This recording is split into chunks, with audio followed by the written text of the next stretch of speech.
Bueno, llegó el momento de hablar con nuestra nutricionista. Estamos en una época de empezar a cuidarnos mucho porque viene el verano, empieza como a reformularse físicamente del abandono que tuvo en invierno. Ay, qué ¿Cómo le va, señora Claudia? Bienvenida, Clau. Qué linda. Gracias. Bueno, muchas gracias porque llegó la primavera. Ahora parece que sí llegó. ¿En qué vuelo viaja? ¿No? ¿En qué vuelo viajo? ¿No es así ahora? ¿La ves así como azafata? Un cacho carne. Bueno, no, qué tema, ¿no? Nos vamos a meter con la carne, nos vamos a meter con los embutidos y ni más ni menos con lo que ha lanzado esta bomba que a nivel económico mundial financiero ha generado un impacto muy grande, que es las declaraciones de parte de un estudio que no se ha terminado de publicar, y ahí hacemos un hincapié respecto a la nueva clasificación de las carnes rojas como probable cancerígeno y los embutidos o carnes procesadas, hamburguesas congeladas, etcétera, como cancerígenos tanto como el cigarro, ¿no? ¡Wow! ¡Qué fuerte! Te pido un impas, vemos el informe, lo presentamos bien y seguimos charlando. Dale.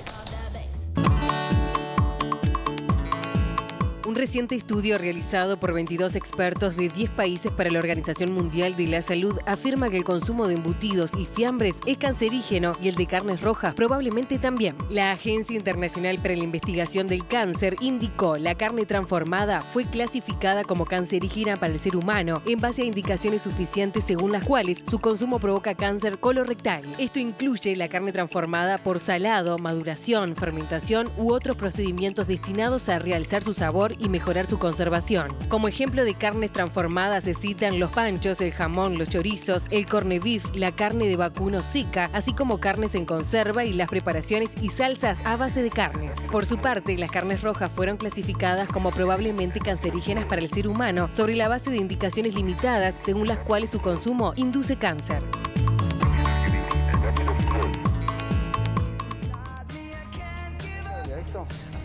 Bueno, así? A ver, yo empezaría por citar una frase de allá del siglo XVI, porque esto que se está hablando hoy no es tan nuevo.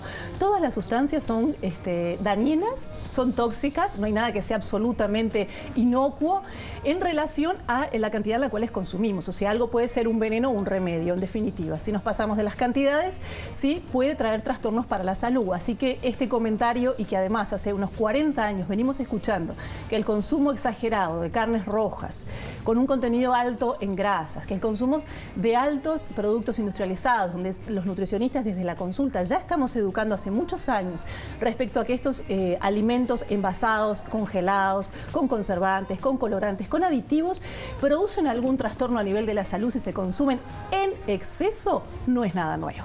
Claro. A ver, tendremos que empezar a hablar... algo sí que quiero puntualizar es que este estudio tiene varias características para ver juntos. Por un lado, no se terminó de publicar bien, o sea que hubo una declaración de la Agencia Internacional para el Estudio del Cáncer que reporta para la OMS que no terminaron todavía de analizar el estudio. Primero. Segundo, ¿en dónde se toma este estudio? No es lo mismo estudiar gente de Uruguay, de Montevideo, de Argentina, de Chile, que basarse en algo que se dice a nivel mundial, se afirma sobre ciertos alimentos, carnes y embutidos, con un estudio que apunta y se hizo de muchos países, pero que no son los ¿Por qué no es lo mismo? ¿Por qué no es lo mismo? Y porque los parámetros culturales y de alimentación no son los mismos en Europa, en Japón y en Estados Unidos, que es la zona donde este estudio se tomaron las muestras poblacionales y se llegó a esta probable alimento cancerígeno, a esta clasificación nueva de estos alimentos. No es lo mismo, no podemos comparar, traspolar lo que le llamamos nosotros, algo que pasa en Europa, en Japón o en Estados Unidos, hacia la población uruguaya. Perdón, y puede tener que ver con un tema de adaptación de nuestra cultura, de nuestra biología, porque somos países que hace años y años consumen carne muchísimo más que otros, que donde se estudió esto. Todo realmente hace hincapié en este estudio y en estas probabilidades a la hora de definir si es o no es. Pero ¿qué les parece si empezamos hablando primero de las carnes rojas que dijeron probablemente cancerígenas? ¿Bien? Sí. Vamos a empezar a acordarnos de aquello que ya hace mucho tiempo sabemos que el abuso, la alta cantidad de alimentos, ya no hablo ni de carnes rojas, de origen animal, o sea, las proteínas de origen animal consumidas en grandes cantidades, lo que generan a la hora de metabolizarse son una gran cantidad de productos tóxicos para nuestro organismo. O sea, aquellos radicales libres, ¿se acuerdan? Sí. Que esas son moléculas desordenadas, que están desestabilizadas dentro de nuestro organismo y que para tranquilizarse, estabilizarse, tocan otras células que son sanas, le quitan oxidan, la dañan, le quitan una parte de sí para calmarse. ¿Bien? Entonces oxidan, lastiman a las células buenas el ADN, el material genético de nuestras células. Así que esos radicales libres que se producen en gran cantidad por consumir alimentos de origen animal, y digo alimentos, ¿vieron? Lácteos, quesos, carne roja, y entran las blancas también, entran todo lo que es de origen animal. Y si lo comparamos con los alimentos de origen vegetal, la metabolización de lo vegetal, de los cereales, las frutas y la verdura, tiene muchísima menos formación de radicales libres. Claro. Un primer punto a tener en cuenta, y esto no estamos hablando de las carnes rojas, sino de todos los alimentos de un origen, el animal contra el origen vegetal. Ya ahí partimos de que el consumo excesivo en cantidad y en frecuencia de las carnes rojas puede traer un problema a nivel salud.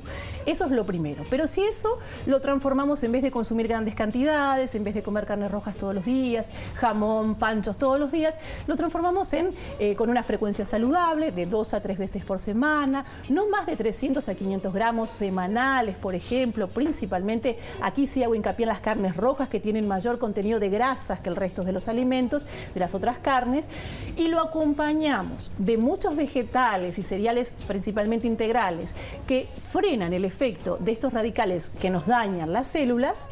Bueno, ahí tenemos muchos antioxidantes que frenan o neutralizan el efecto dañino de las posibles carnes rojas o embutidos, y podríamos decir que nadie se va a morir de cáncer o va a generar un cáncer si las consume en este formato.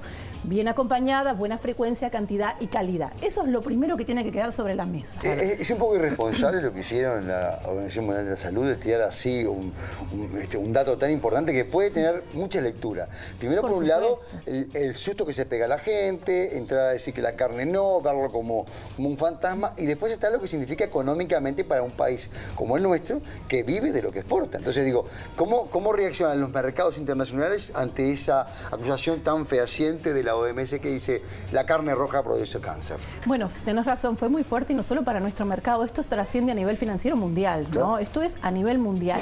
Yo creo que lo más importante que salió el mundo a hacer es ir a pedirle consejo y opinión a los especialistas, gastroenterólogos, oncólogos, nutricionistas, y dieron su opinión y su declaración en cuanto a que quizás transmitir sobre todo un poco de tranquilidad a la gente, lo que recién les explicaba, bueno, sí, cómo consumirla de una manera saludable para que no dañe el cuerpo y evitar el cáncer como otras enfermedades. Entonces, un poco tranquilizaron primero a la gente, y por otro lado, aquello de transmitir, sí, y que yo lo comparto, que fue un poco apresurado y el mensaje tiene una lectura que no es clara para la población.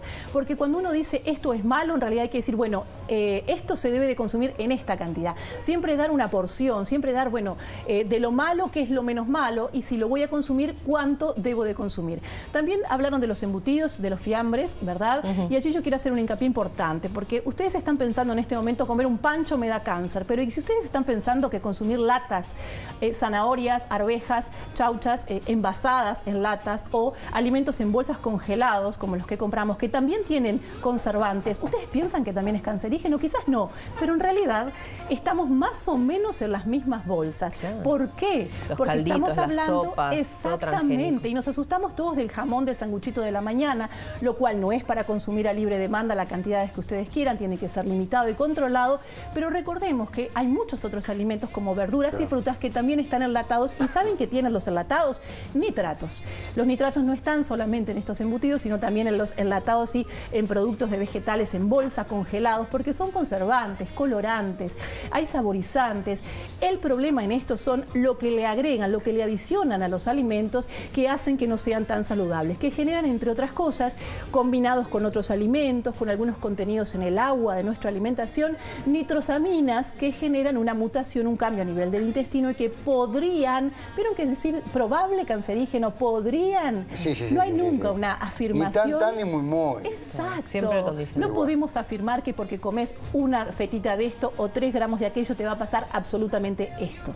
No somos todos iguales, tiene que ver con la actividad física, tiene que ver con qué lo combino, pero sí lo importante de identificar en qué alimentos se encuentran ciertos compuestos químicos o ciertos aspectos o factores de riesgo para consumir de menos y revisar un poco. Yo creo que lo que nos deja la OMS, sí, claramente, es revisar nuestra dieta diaria, ¿no? Que las controlemos cantidades. el consumo de las carnes rojas, que tratemos de hacer comidas y alimentos más caseros, saludables, más en casa y no vivir a productos industrializados. Fundamental, amigos. Gracias, Claudia, sí, un muchísimas placer enorme. gracias. Nos vemos en 15 desde el días. consultorio a sacar Tengo el que pánico. mandar un beso, unas gracias enormes, Rapidito. déjeme muy rápido, al Dale. equipo que me atendió en emergencia, que me corté el dedito en Halloween haciendo el disfraz de la nena. Ay, pobrecita. Me atendieron divina, la cirujana plástica, los enfermeros, Dale un beso a ellos. Ella quería enorme para ellos. efectos especiales de verdad. ¿Ve por qué no carnes? Ay, no, qué horror. Claudia, muchas gracias. Gracias a ustedes. Vamos a Chao, Claudia. una tanda y seguimos con más día a día. Esta no se chupa el dedo. Carne.